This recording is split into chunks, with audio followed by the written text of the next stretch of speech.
Alrighty guys, welcome back to your 7th C++ tutorial, and in this tutorial, as promised, I'm going to be going over basic C++ arithmetic. Now, I don't know, I think it was like 2 tutorials ago, I gave you guys a variable and I showed you guys that instead of just setting it equal to a plain old value like this, you can use basic arithmetic like 4 plus 6. And then when you go ahead and you print it out x or anything like that, it actually calculated the value and printed out the answer. So go ahead and run this and you see that x now equals 10, 4 plus 6. So aside from addition, I want to show you guys all the arithmetic operators that you can use, and they're a little bit different than you might expect. So let's start with the easy ones first. The first one is subtraction, and of course, like 8 minus 4, this would be valid. If we go ahead and build this, we saw that the answer would be 4. So addition, subtraction, easy enough. But also, aside from addition and subtraction, you can use multiplication. But make sure not to use x like that because that'll mess up. In order to multiply in computer programming, you use the asterisk, and that's the symbol above the 8 on your keyboard. And what this is going to do is multiply these two numbers, 8 times 4. So now if you go ahead and run this, we should get 32, and check it out, 32, just like that. So well, let's go ahead and before I go over this, let's go ahead and go over division. In order to use division in computer programming, let's go ahead and take 81 divided by 3. Division, the symbol for this is the forward slash. So let's go ahead and take 81 divided by 3 and we get 27, just like that. Simple enough. But check this out. What if we have something like 81 divided by 2? Well, it should be 40, but it has a remainder of 1. So let's go ahead and try to build and run this and see what we get. Well, it just says 40, and that's not entirely right because it should have a remainder of 1 with it. So we're saying, alright, we're working with integers right here, and we don't know any other data types, so how can we get that remainder? Well, whenever we want to use the remainder, we need to use something called the modulus operator, and that is the percent sign like this.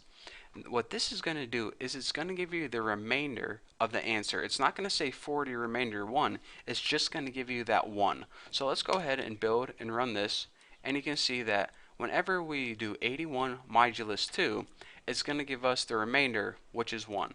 So let me show you guys a better example, maybe 24 modulus 7. Well, we know that 24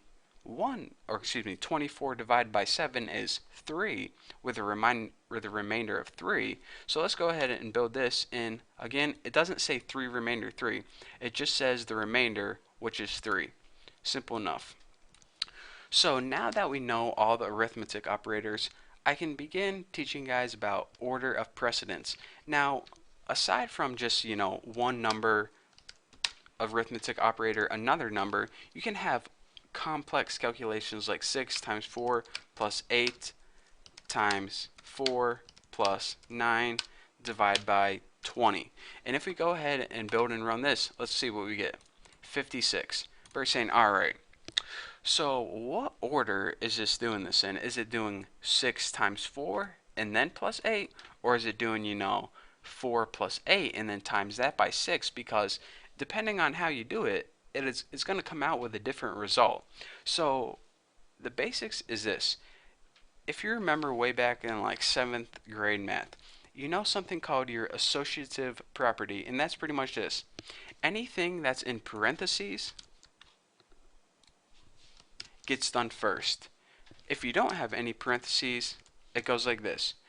It does all the multiplication and division, which would be this, this, and this. It's going to do that first, and then it's going to do your addition and subtraction.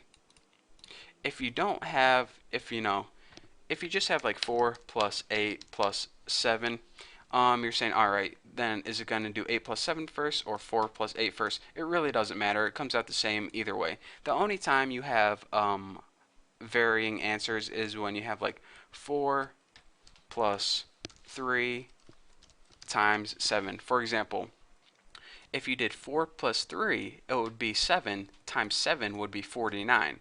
But whenever we run this, whoa, easy box, we get 25. Why is that? Because it uses the associative property.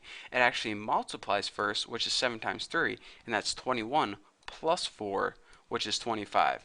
So again, if you want to explicitly say 4 plus 3 first, you need to surround that in parentheses. So now whenever we build and run this, it's going to run your parentheses first and say, alright, 4 plus 3 equals 7 times 7 equals 49. So remember, the rule is this: parentheses first, then your multiplication and division, and then your addition and subtraction.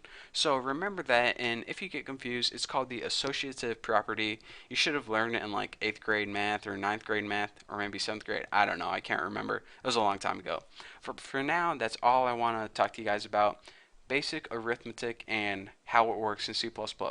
So for now, that's all you guys get. So thank you guys for watching this tutorial. If you have any questions, go to my website, thenewboston.com, and click on forum, and you can ask me there. So one last time, thank you guys for watching. Don't forget to subscribe, and I'll see you next video.